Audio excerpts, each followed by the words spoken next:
Hello बच्चों, let's read the question which says that which one of the following options shows the correct labeling of the parts marked as A, B, C and D in a typical structure of dicotyledonous seed। यहाँ पर हमें dicot seed का diagram दिखा रखा है और हमें A B C D और ई को आइडेंटिफाई करना है कि वो ऑप्शन में है क्या। यहाँ पर पहला ऑप्शन देखिए, ए को हाइलम बता रखा है, बी को माइक्रोपाइल, सी को रेडिकल, डी को कॉटिलिडन, ई को प्लीम्यूल। तो यहाँ से हमें आइडिया हो जाता है कि हाँ, हाइलम, माइक्रोपाइल, रेडिकल, कॉटिलिडन और प्रीम्यूल में से हमें बताना है कि ए बी सी डी इनमें से हैं क्या। ठीक है, तो चलिए यहाँ पर हम की कॉन्सेप्ट देख लेते हैं। Here the key concept for this question is dicotyledonous seed. सबसे पहले इसके बारे में जान लो, ये डाइकोटिलिडनस सीड होती क्या है। डाइकोटिलिडनस सीड मतलब जिसके पास दो कॉटिलिडन हो, टू कॉटिलिडन्स।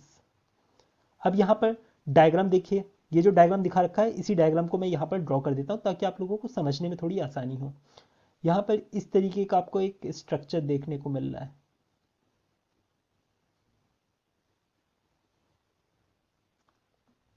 और यहाँ पर एक छोटा सा छेद है,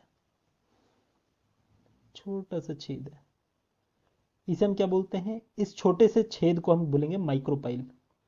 माइक्रोपाइल, माइक्रोपाइल का मतलब ही होता है स्मॉल पोर, स्मॉल पोर। और इसके यहाँ पर जो जस्ट निशान है ना, ये जो स्कार है, इसे हम क्या बोलते हैं, हाइलम। हाइलम, ये क्या है, स्कार निशान जो है, इसे हम क्या बोलते हैं, हाइलम। ये जो माइक्रोपाइल है, ये इसमें एम्ब्रियोनल एक्सिस हमें देखने को मिलती है, consist of embryonal axis, embryonal axis.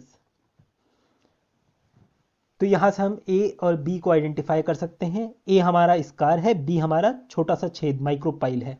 तो ए हमारा क्या हुआ, हाइलम हुआ, बी हमारा माइक्रोपाइल हुआ।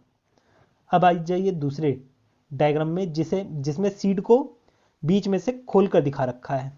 ठीक है, अब यहां पर जब सीड को खोलकर दिखाया है तो यहां पर देखिए, ये जो पार्ट है, ये वाला पार्ट और ये वाला पार्ट, ये क्या है, ये हमें दिखा रखा है कॉटिलिडन। ये लीफ लाइक स्ट्रक्चर जो है ना, ये क्या है, कॉटिलिडन है। तो यहां से हम बता सकते हैं डी हमारा क्या है, कॉटिलिडन है। तो यहां पर लिख देते हैं डी हमारा कॉटिलिडन है, डी कॉटिलिडन। फिर देखिए, ये जो नीचे की तरफ मार्किंग कर रखी है ई वाली, ये क्या है, ये है रेडिकल हमारा, जिससे रूट अराइज होता है, रेडिकल।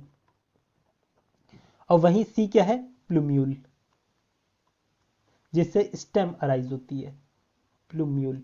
ध्यान रखना, प्लूम्यूल से क्या अराइज होती है, स्टेम, और रेडिकल से रूट अराइज होती है।